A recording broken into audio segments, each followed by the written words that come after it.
Hi everyone, this is our fourth review YouTube video, and this particular YouTube video is going to be for the Quadratic Functions unit.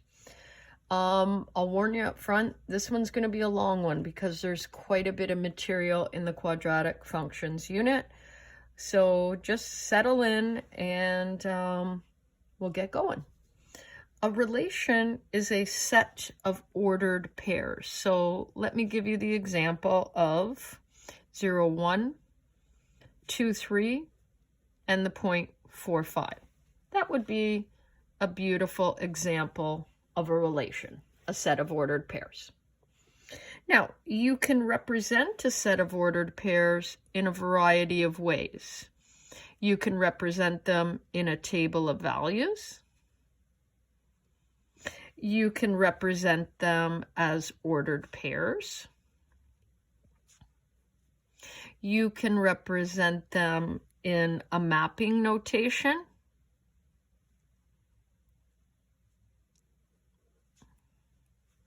Sorry guys, I don't like the way that one looks.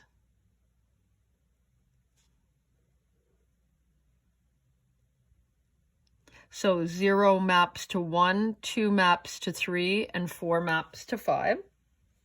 You can represent them as an equation, or you could represent them as a graph.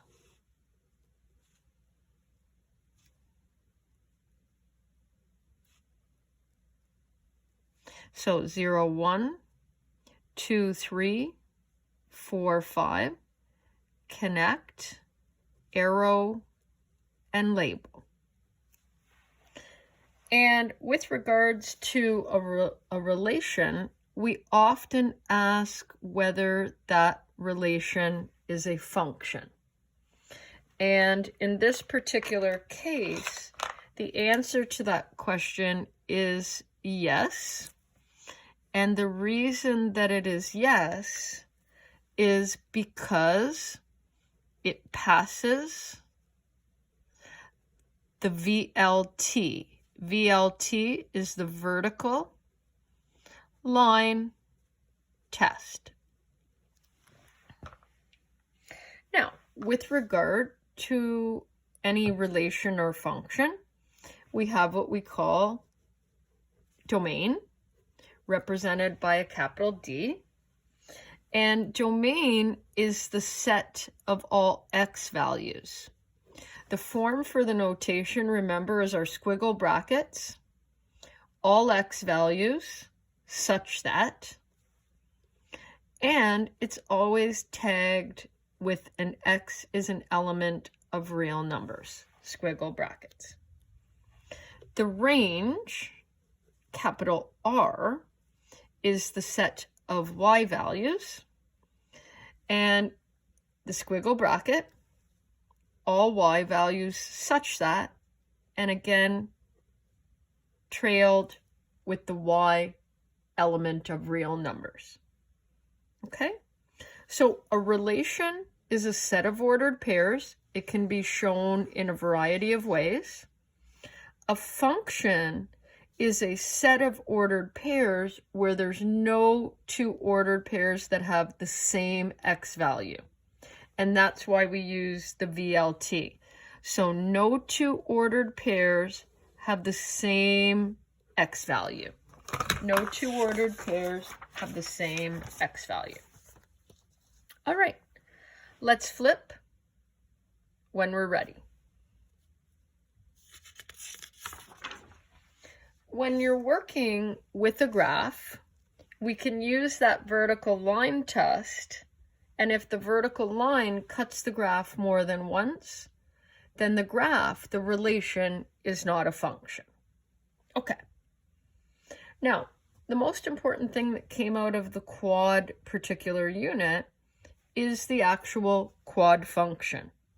Another name for the quad function is parabola. That's its alternate name. And the base quad parabola is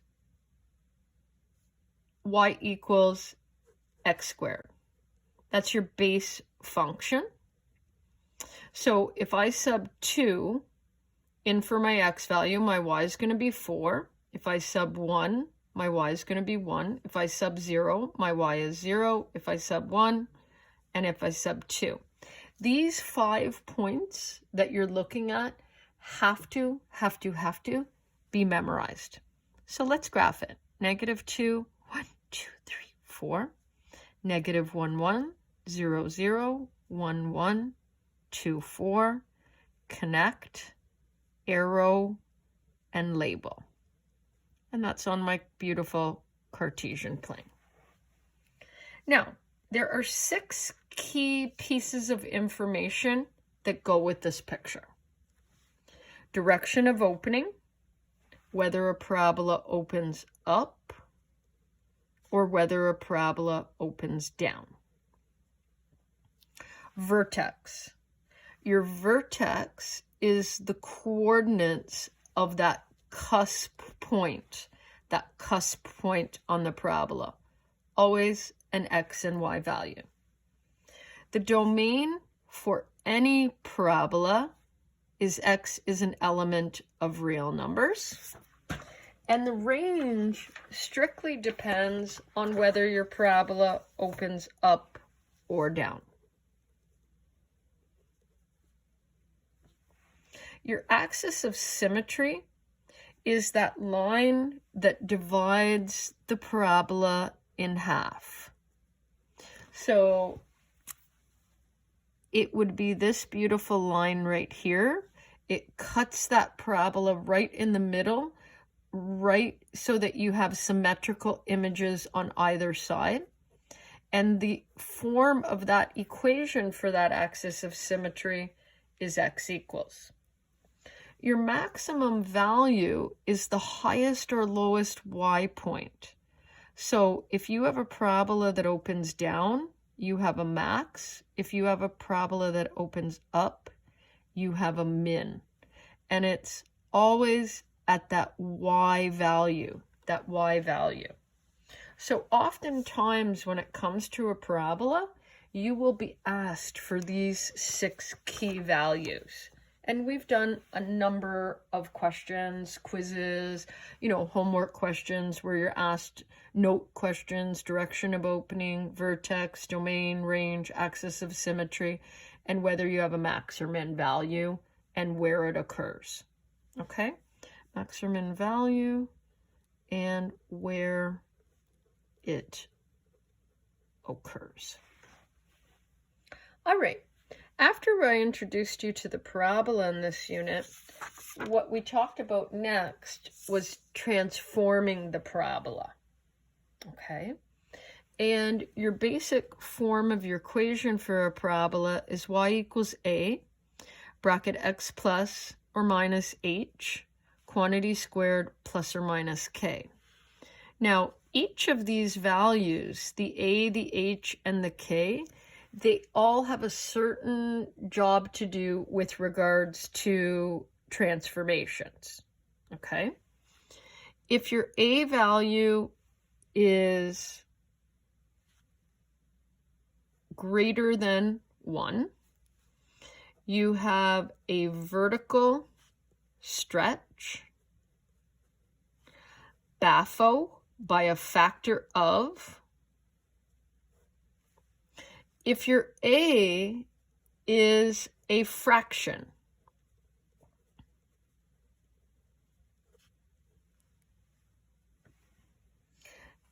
you have a vertical stretch,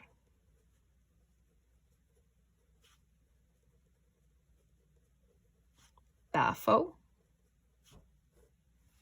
And if your a is negative, you have a reflection over the x-axis. So if your a is greater than 1, vertical stretch. If your a is a fraction, vertical stretch. If your a is a negative, reflection over the x-axis. Your a value always affects your y coordinate.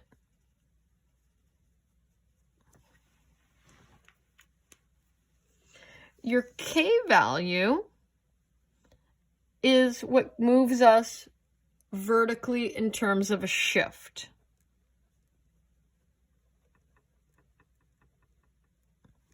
So a positive k moves us up, and a negative k moves us down. Your k value also affects, I'm going to do that in red, sorry, also affects your y coordinate. Your h value is what causes a horizontal shift, and that's a shift right or left. And with regards to a horizontal shift, it moves opposite to what our brain would naturally think. So a positive h moves left, a negative h moves right. And the h value affects the x coordinate. So with regards to these transformations, we developed what we call mapping notation, okay? The a and the k are both on the outside of the function. They're not inside the brackets. They're on the outside. Anything on the outside affects the y. Anything on the inside affects the x by its opposite. So that means your x value will always be x plus or minus h, and your y will be ay plus or minus k. So I think what we need to do is we need to look at an example, and it says, please describe the transformation in words. Please give me the 6 key pieces of information and give me the mapping formula. So let's just start with the description. The negative is going to do something to this function. The 2 is going to do something to this function. The negative 3 is going to do something to this function, and the positive 4. So I'm actually going to have 4 descriptions. There's 4 things occurring. The negative causes it to have a reflection over the x-axis. The 2 causes it to have a vertical stretch, BAFO 2. The negative 3 causes it to actually move right 3 units, and the positive 4 causes it to move up 4 units.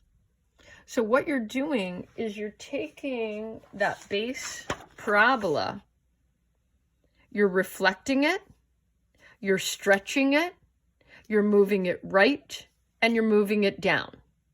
4 things are happening to it. You're reflecting it, you're stretching it, you're making it longer and skinnier, you're moving it right and down. Really, really important. Okay, let's take a look at the 6 key elements. The 6 key elements are direction of opening, vertex, axis of symmetry,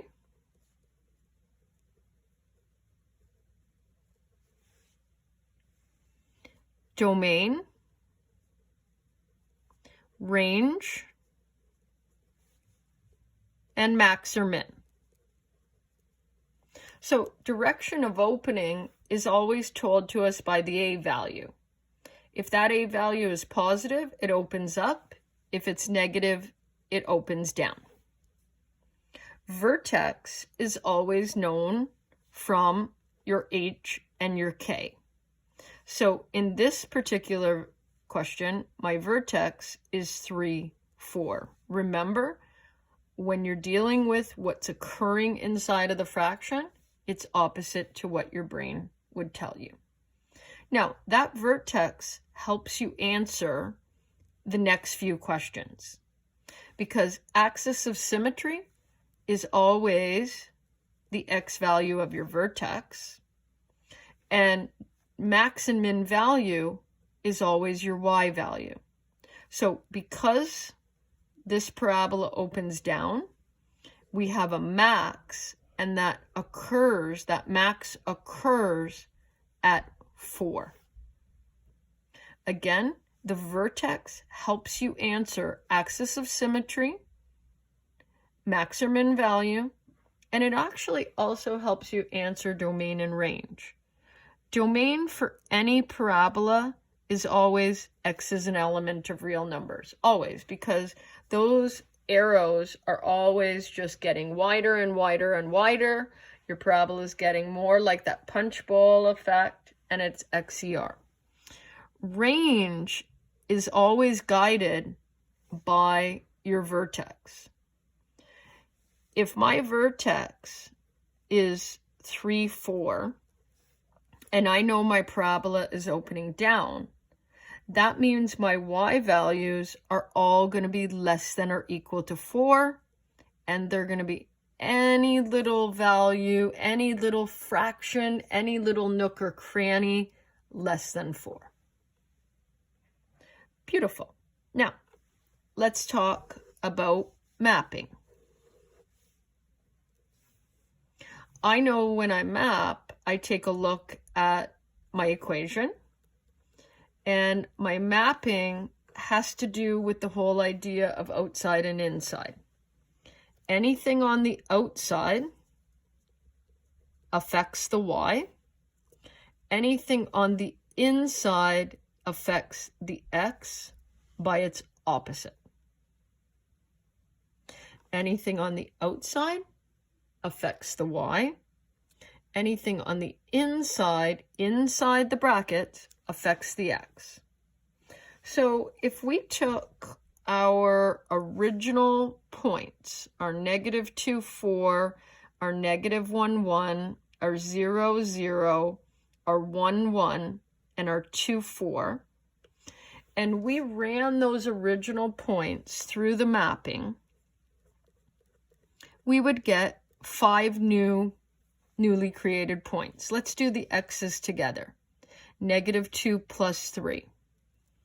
-1 plus 3. 0 plus 3. 1 plus 3. 2 plus 3. Now I'm going to sub 4 in for the y. -2 times 4 is -8 plus 4. -2 times 1 plus 4. -2 times 0 plus 4. -2 times 1 plus 4. And -2 times 4, -2 times 4 is -8 plus 4. These are my image points, and these are my original points. Original points, image points, and we've done everything that we possibly can for our beautiful parabola. This particular section is really important because in 3U, you're going to not only look at quadratics next year, you're going to look at many other types of functions and run the transformations on them. Okay? All right, let's flip.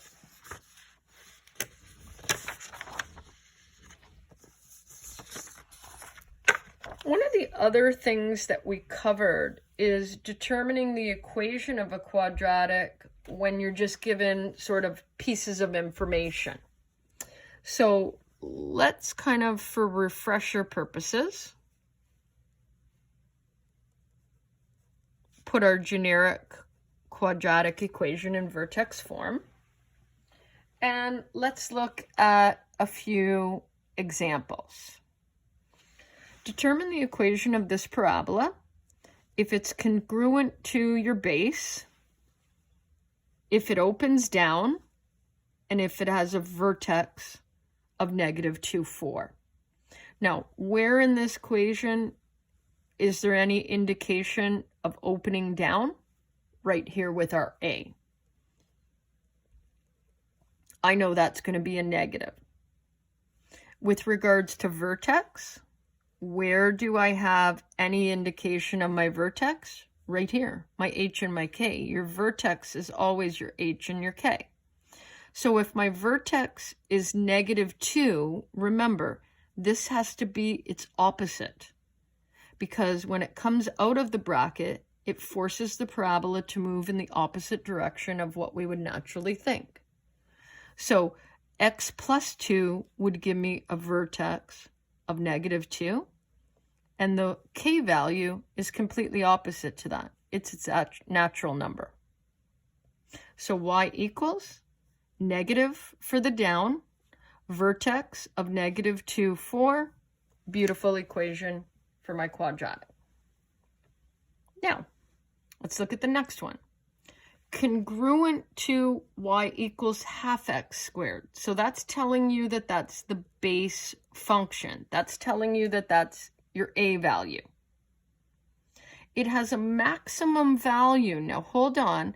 Maximum value must mean that the parabola is opening down, right? If it's got a maximum value, it must mean that the parabola is opening down.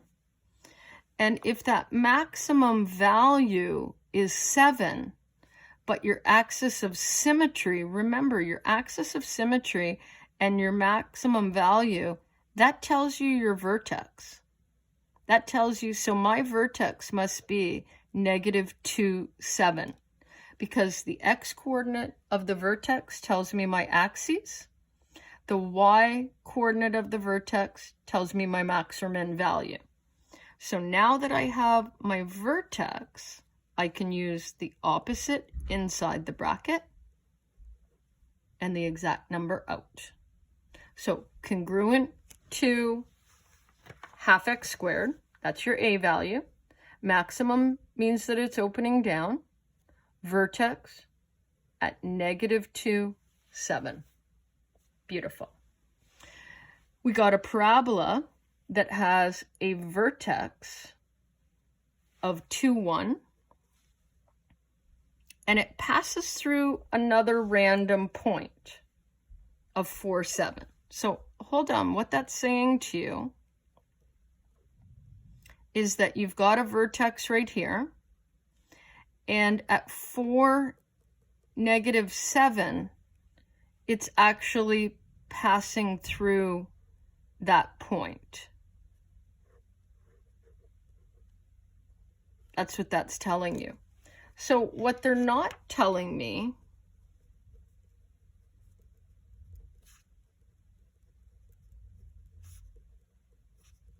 is the a value. So that means when I put in my generic equation,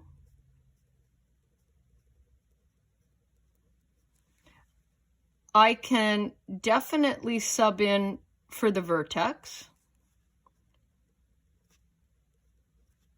Oops, sorry, that's a negative. But now I have 3 pieces to the puzzle missing. I don't know the a, and for right now I'm missing the x and the y as well. But guess what? I've got the x and the y. My x value is 4. And my y value is -7. Because I think we're going to have to continue this over here.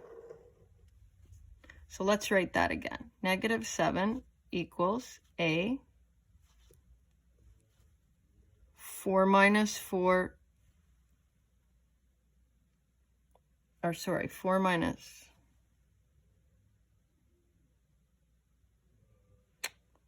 uh-oh, I messed up.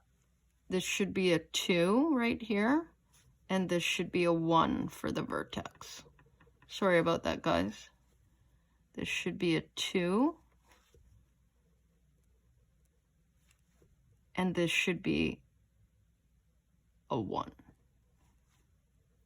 Okay, let's go back over that so that I don't have to restart the video.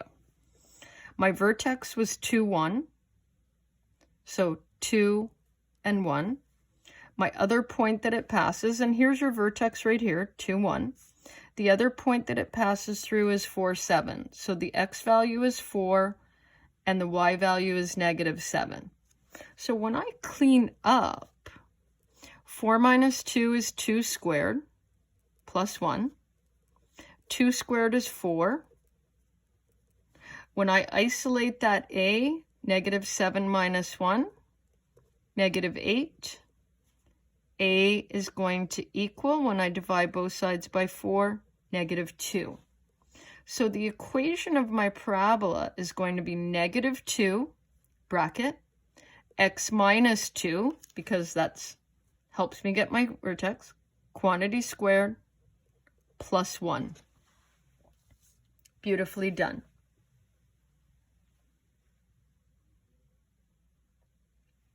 Okay, let's take a look at the next one. A parabola has a vertex and it has an x-intercept. So hold on, the vertex is 4, -1, and the x-intercept is 3. Now, what's true about an x-intercept? If anything crosses the x-axis, that particular point will have an x value, but its y value will be 0. So without them telling us that, okay, they're giving you the x and the y without telling you directly like they did. So again, they are not telling me the a value. Okay. So let's fill things in. Hopefully I don't mess this one up. So my vertex is 4, -1. 4, -1. My a value I'm looking for. My x value is 3, the x-intercept. And my y value is 0 from that x-intercept. So when I clean up, 3 minus 4 is -1 squared. -1 squared is 1. And when I isolate that a value, I'm getting an a value of 1. So my equation for this quadratic is y equals 1, x minus 4, quantity squared, minus 1. And I can actually, if I wanted, just rewrite it like that. And it's perfect.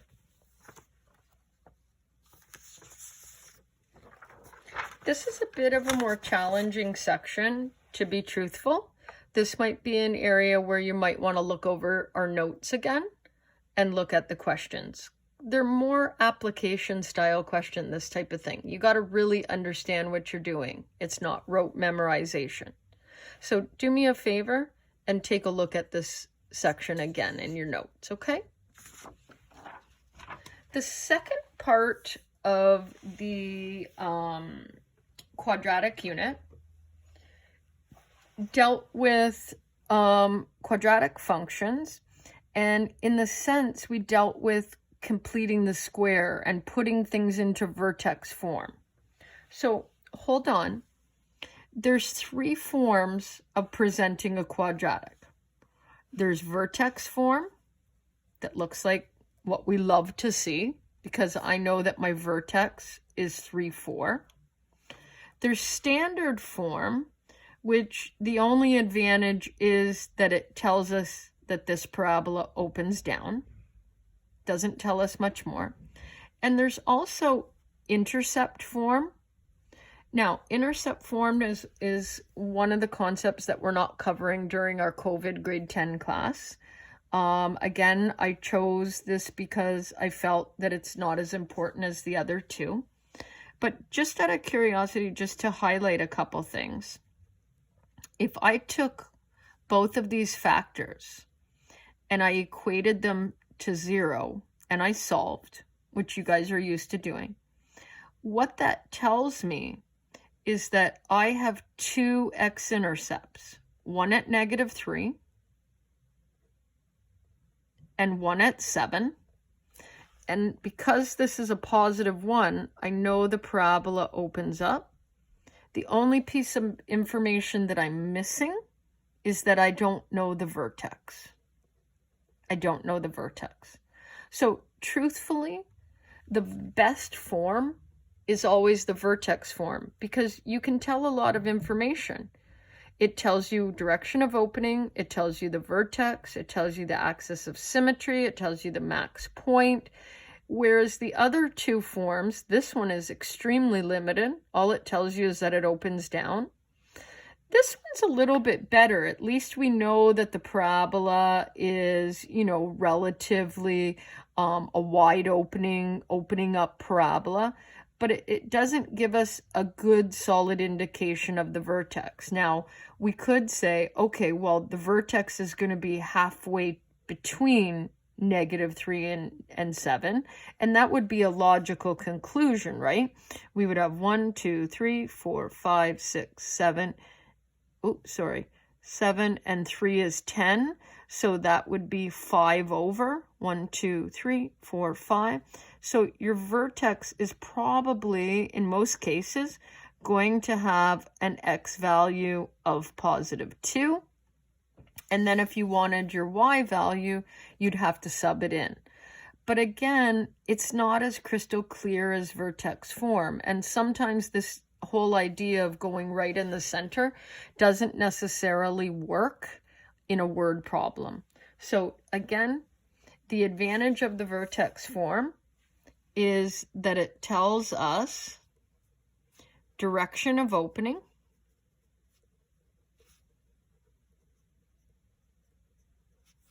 it tells us the vertex,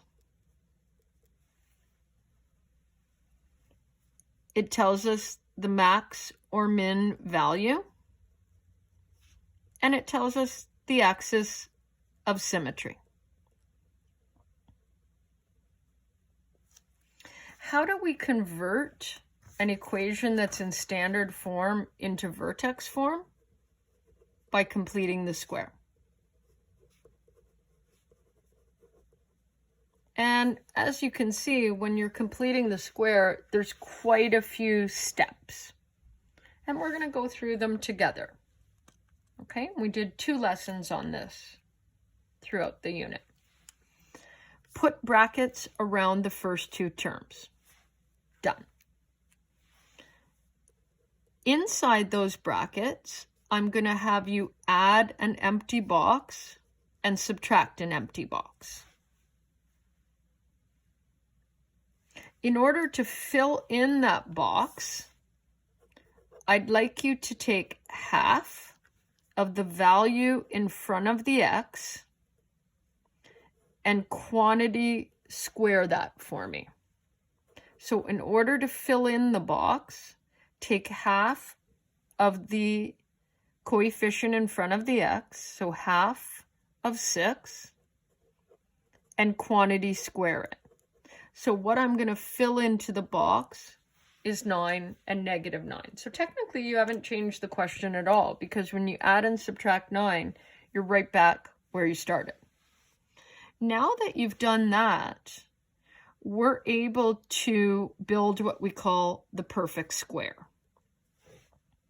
In order to build the perfect square, you take the square root of the first, and you take the square root of the third term. You take the sine of the middle. That builds the perfect square.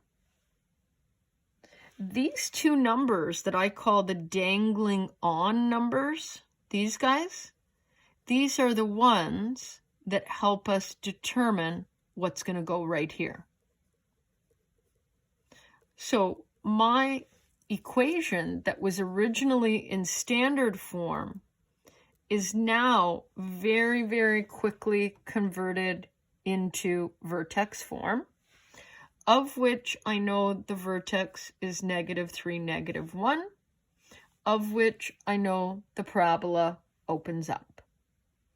This takes some practice. It's a technique that, you know, the steps are kind of weird, and it's a technique that you definitely have to kind of practice, guys. Okay? It'll reap its head again in 3U, and it'll reap its head again in 4U. So it's definitely worth the investment of the time. Okay? Let's keep going. We're going to do a more challenging one, which is fine. No big deal. We're going to do it. And it says, again, please put brackets around the first two terms. And our step 2 says factor. Now, why are we factoring? Let's read. Uh-oh. What if there's a number in front of the x term other than a positive 1? Other than a positive 1. Well, if there's a number in front of the x squared term that's not positive 1, it could be a negative. The important thing and what we need to do is factor that number out of just the first two terms. So hold on. I put brackets around the first two terms. I factored the coefficient in front of the x squared out of the first two terms. I'm now going to put my boxes in.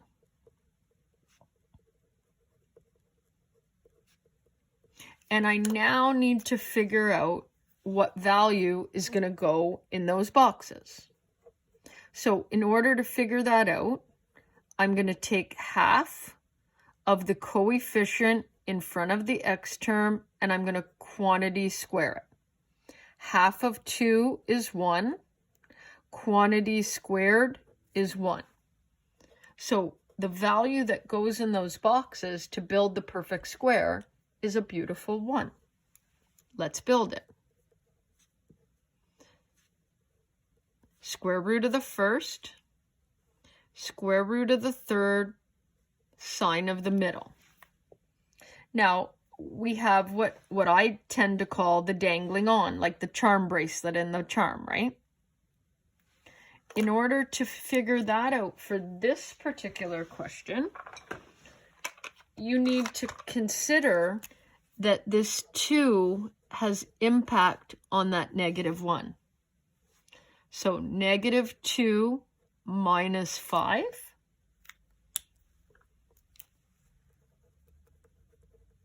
And now my parabola has been converted from standard form into vertex form. And my vertex is 1, -7. Again, completing the square, guys, is not easy. Okay, it isn't. It takes a lot of practice. And I'm hoping that you definitely do the practice because it's an important concept for 3U and 4U. So let's just take a little look. Let's just take a second because this is a big unit. Started with domain and range on day 1 or lesson 1, right? Then we got into the base parabola and the 6 key important elements about the base parabola. How it opens, the domain, the vertex, the range, the axis of symmetry, max or min. Then we got into, let's transform that base parabola. Let's move it up. Let's move it down. Let's move it left. Let's move it right. Let's stretch it. Let's compress it. Let's flip it. Then we got into, okay, let me tell you some key pieces of information and you tell me the equation. Then we got into, okay, if I can write the equation of a quadratic in 3 different forms, how do we convert between those forms? So if I give you an equation in standard form, and I want you to put it in vertex form, how does that happen? How does that process happen? Because vertex form is definitely more appealing to me than standard form. Finally, what we ended up with in this particular unit is some different types of word problems, okay? There's word problems where the equation is given to you, and there's word problems where it's not given to you, okay? So let's take a look at when the equation is given to you, and let's take a look at the picture that goes with this. On a daring dive board, a high dive board, Mr. Martel's above the water.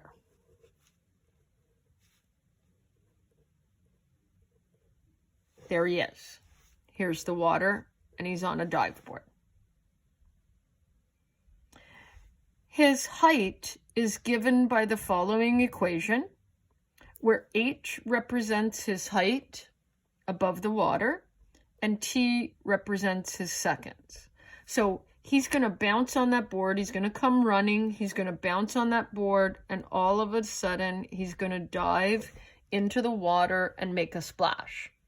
Now, when you look at that picture, you very, very easily see a parabolic shape, okay? And what you see is you see your vertex right about here. You see the start of the picture right here. And you see the end of the picture when he splashes in the water right here. Now, there are some conditions that occur in this picture. The start is always where time equals 0, but I might not know the height.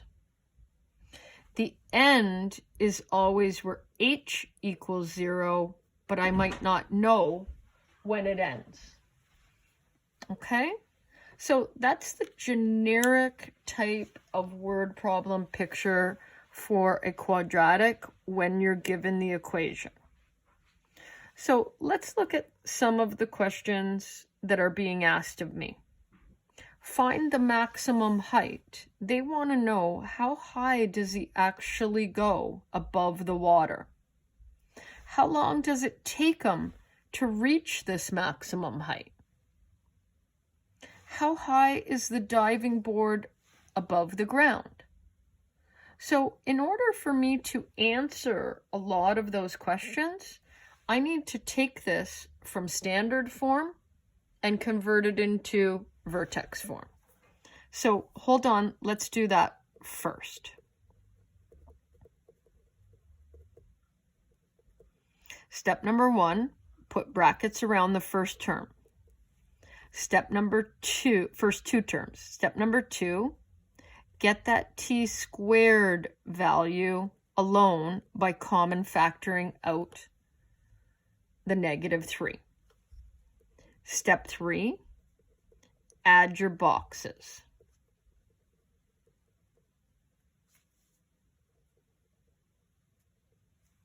Step 4, figure out what goes in the box. So what goes in the box is half of the coefficient in front of the t quantity squared. Half of 2 is 1. Quantity squared is 1. Step 5, build your perfect square. Square root of the first, square root of the third, sine of the middle. Finally, figure out what I like to call the charm bracelet, the dangling on. -3 times -1 is 3 plus 7. So I've now converted that quadratic equation that's given to you in standard form into vertex form. And my vertex for this particular question is 110.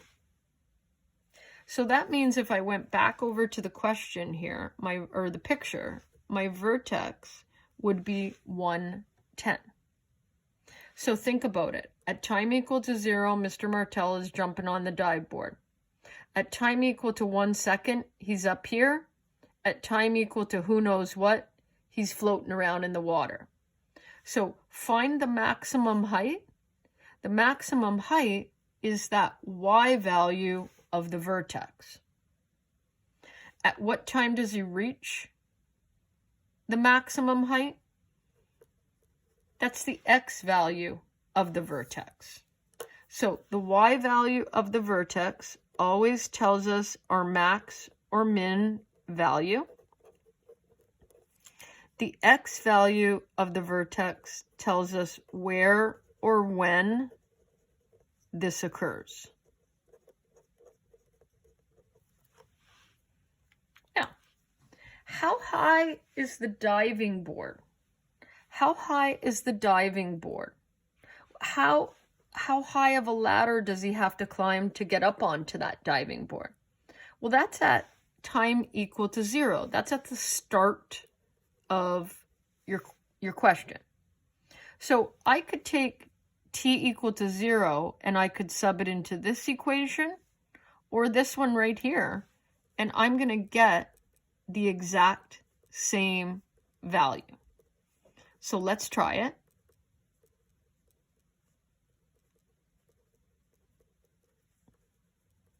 And when I sub in 0 for t, I'm going to get 0 squared is 0 times -3.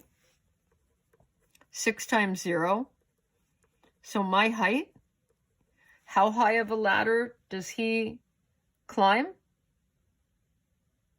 to get on that diving board? 7 meters. 7 meters. Okay. This is your standard type of word problem when the function is given. Okay, this is your standard type of word problem when the function is given. Now, I want to do one more element, if you don't mind. Sorry, I'm running out of space. And that one more element is what time does he splash? So at what time does he actually hit the water and make the splash? Well, the interesting thing about that is that that situation occurs at h equal to 0 when there's no more height, and that occurs at the end of the picture. So hold on, let's write down our equation. And let's sub in a big 0 for h. And that means that I'm going to want you to get t alone for me. And this requires, a decent amount of steps. So step number 1, bring the 10 over. It becomes negative when it comes over. Step number 2, divide both sides by the -3.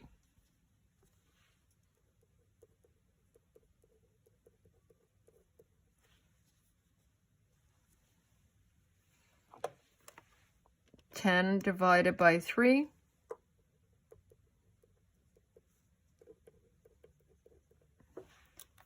Okay. Step number 3, take the square root of both sides. Now, when I take the square root on the left-hand side, I've got to be really, really careful and add a big plus and a big minus to that, because there are 2 options.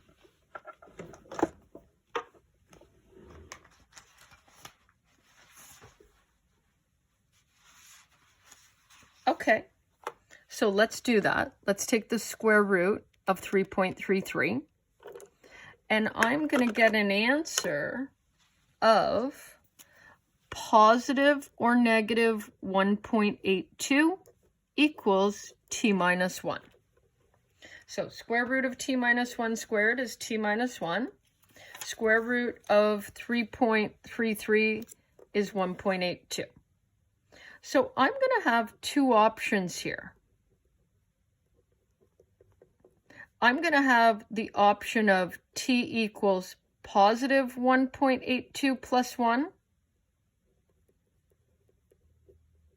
Or I'm going to have the option of t equals negative 1.82 plus 1. Now, in that particular case, negative 1.82 plus 1, I'm ending up with a time that's negative. And that's not allowed, right? I'm not allowed to have negative time. So when does Mr. Martel make his splash? At approximately 2.82 seconds. That's when he makes the splash. He starts at time equal to 0.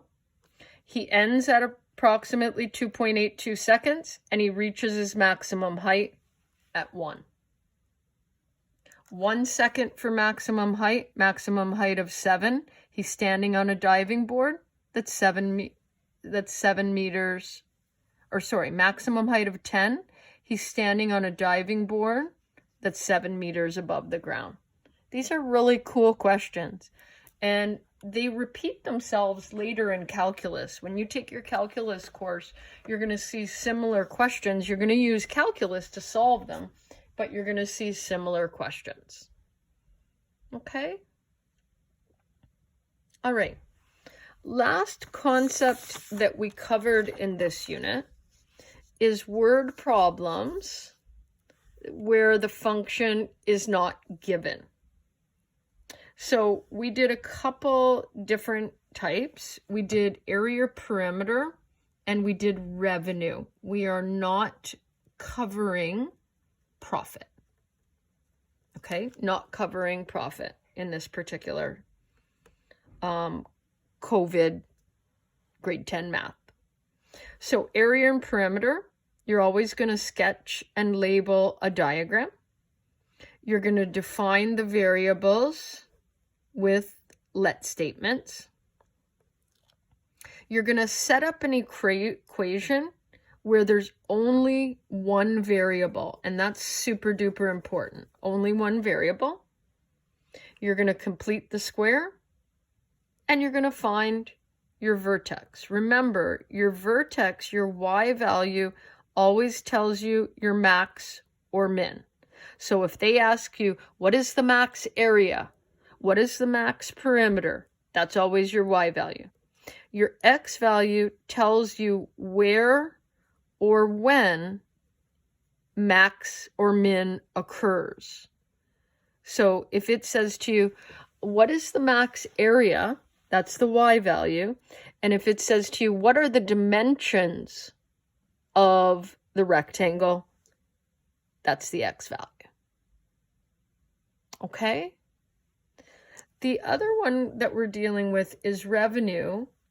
Also sort of follows the same steps. Define the variables. There's no picture for revenue, but define the variables with let statements. Set up an expression in terms of one variable. Complete the square. Again, find the vertex. Again, your vertex. This would be like your max revenue. And this oftentimes is the price that you charge to get the max revenue. Okay, your x value would be your price, your y value would be your max revenue. The other important thing, and I know it's kind of small, is that revenue formula. Remember, your revenue formula is the price per item, how much you're charging. Let's say you're selling markers and you're charging $2 per marker. The number of items or how many you're selling. So price times number is your beautiful revenue equation. So after you've watched this video, I'm hoping when you sit down for your task that, you know, your colored sheet that we're worked on, your review video helps you go through the task. And again, you can do your notes to help you go through that task as well. Okay, thank you. Sorry for the length of this one. It's just a really big unit with a lot of different concepts. Take care.